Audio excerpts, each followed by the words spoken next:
Good morning and welcome once again. It is our privilege to share some learning, some Torah this morning with Rabbi Hillel Silverman.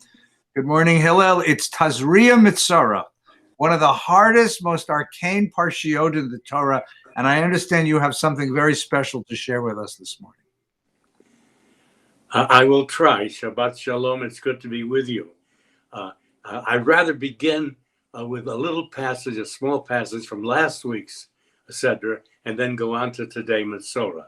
Last week, Shemini, we weren't able to illustrate and cover the passage, but it has to do with one of the great tragedies in the Bible, with the deaths of Nadav and Avihu, who are the two older sons of Aaron, the high priest.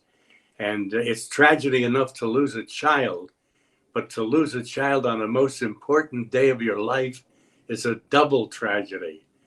This was the day that Aaron was to be consecrated as a priest, and the boys, Nadav and Avihu, went into the sanctuary, and Eish Zara, a strange fire, leaped forth from the altar and consumed them as they stood there.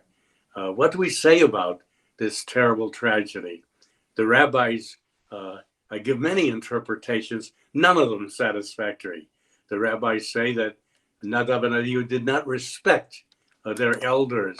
Nadav and Avihu did not receive a sufficient education. Nadav and Avihu, the sons of Aaron, were not in the proper clothing to enter the sanctuary. They were not trained to officiate. It's a very, very strange, bizarre episode in Jewish tradition. We read on the afternoon of Yom Kippur, on the day of Yom Kippur, this passage, and the rabbis say that one who reads this passage of the deaths of the sons of Aaron and does not weep will not be forgiven his sins. Another interesting observation is that when this occurred, their bodies were not destroyed. Only their souls, on the Shabani Srefet, only their souls were consumed. I imagine that the interpretation has to do with the Eish Zara, with the strange fire that leapt forth from the altar. What was the strange fire?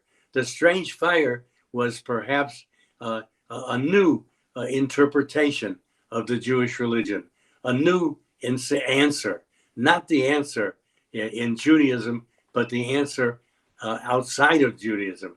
And perhaps that is the lesson for us today, that we should beware of alien cults. We should beware of alien philosophies.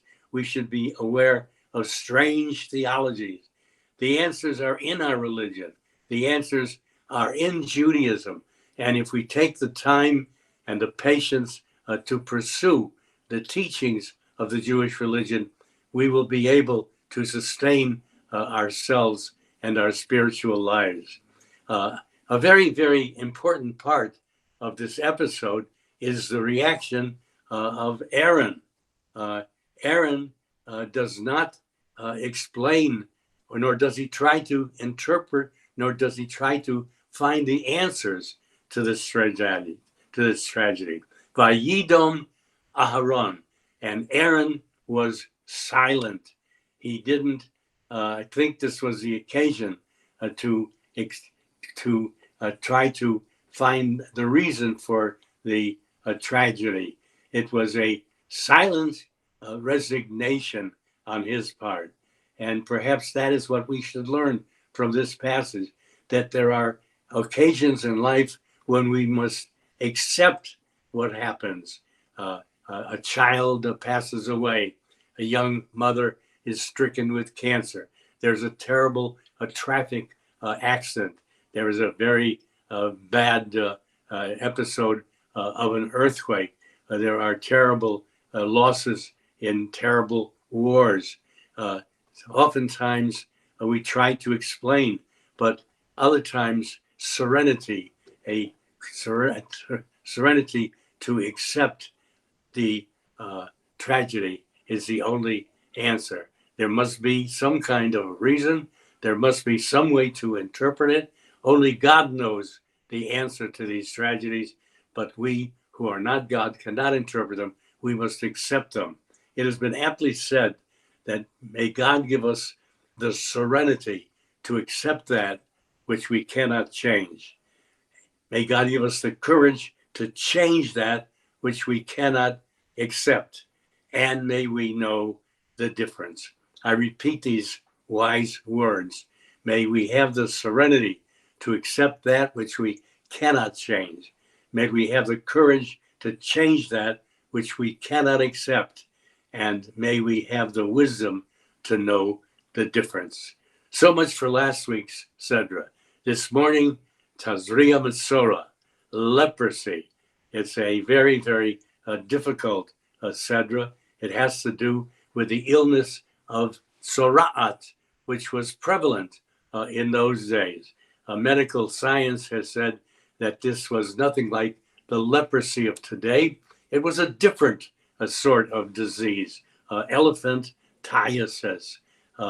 What is interesting is that our ancestors had the wisdom to have periodic examinations, and if the victim was stricken with leprosy, they would quarantine him. Chutz lamachaneh, put him in quarantine. It sounds like this disease was something like the COVID-19 today.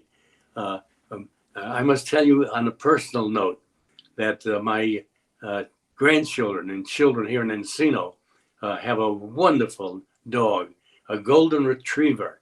They could not decide when the dog was born what they should call him. They searched everywhere, and they came up with the name Jethro. Jethro in English, Yitro in Hebrew. Why did they select the name Jethro?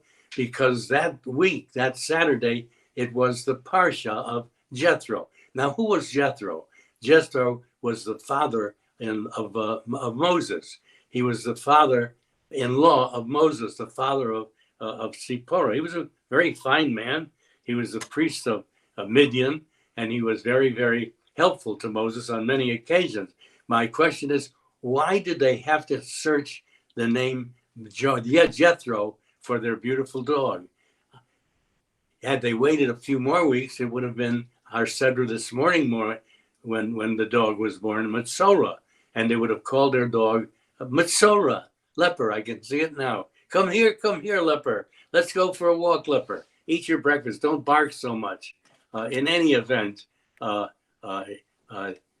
was an interesting episode in the life of my family, Jethro. Let's go back now to Metzora, leprosy.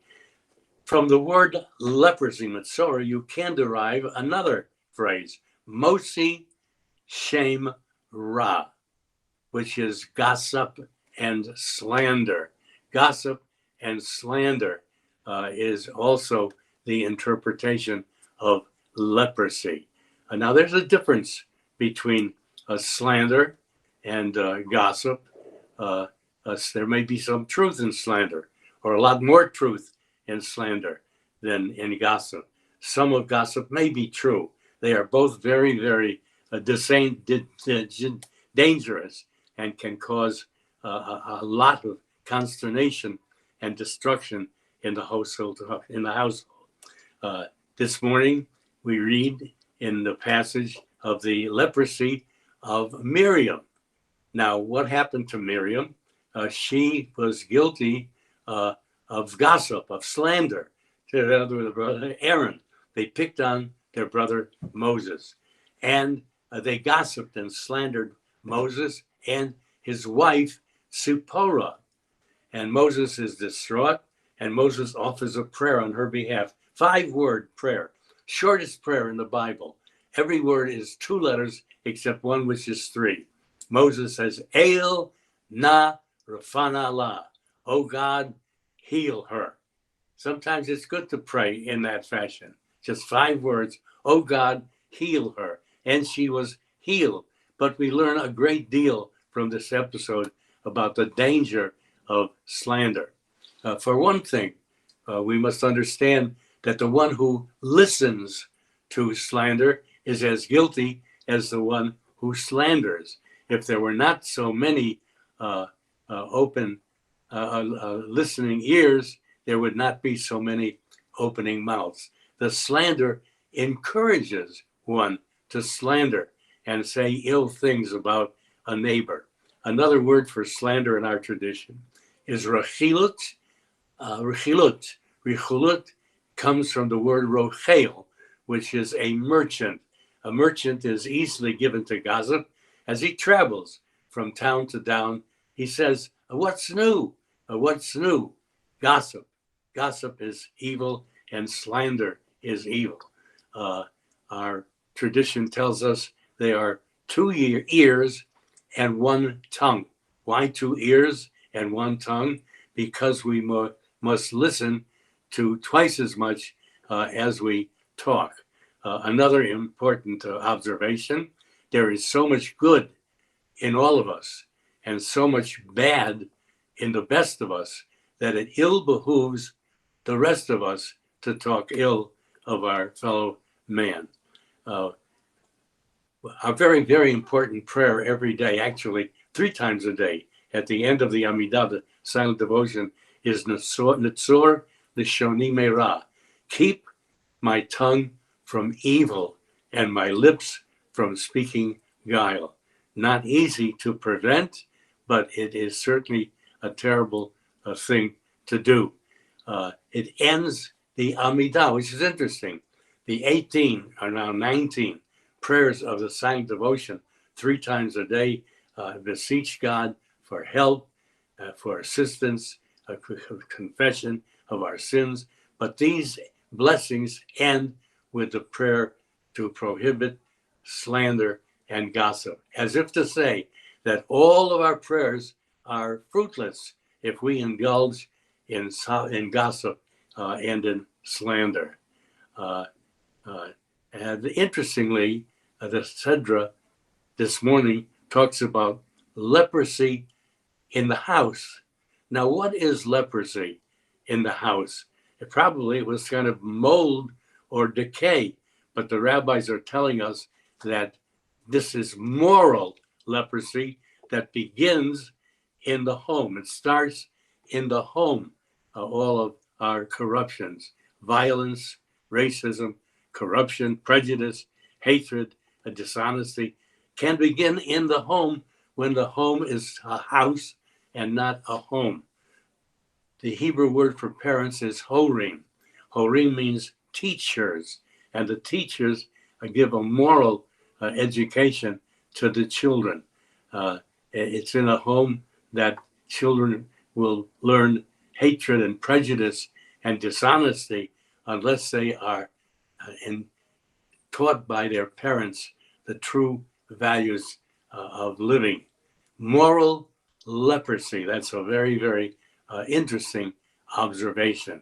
The rabbis look upon the slanderer and the gossiper as one who is afflicted with leprosy. Let us hope and pray that the prayer will make sense at the end of the Amidah. Notzer Lishona Merama. Keep my tongue from evil and my lips from speaking guile. Shabbat Shalom. Well, Shabbat Shalom, Rabbi. It is a real joy to learn with you. And thank you so very, very much for sharing your Torah. And let's hope that your prayers are true and reach as high as they need to go. I wish you a very good Shabbos and take good care. Shabbat Shalom. Pleasure to be with you. Till next week. Till next week.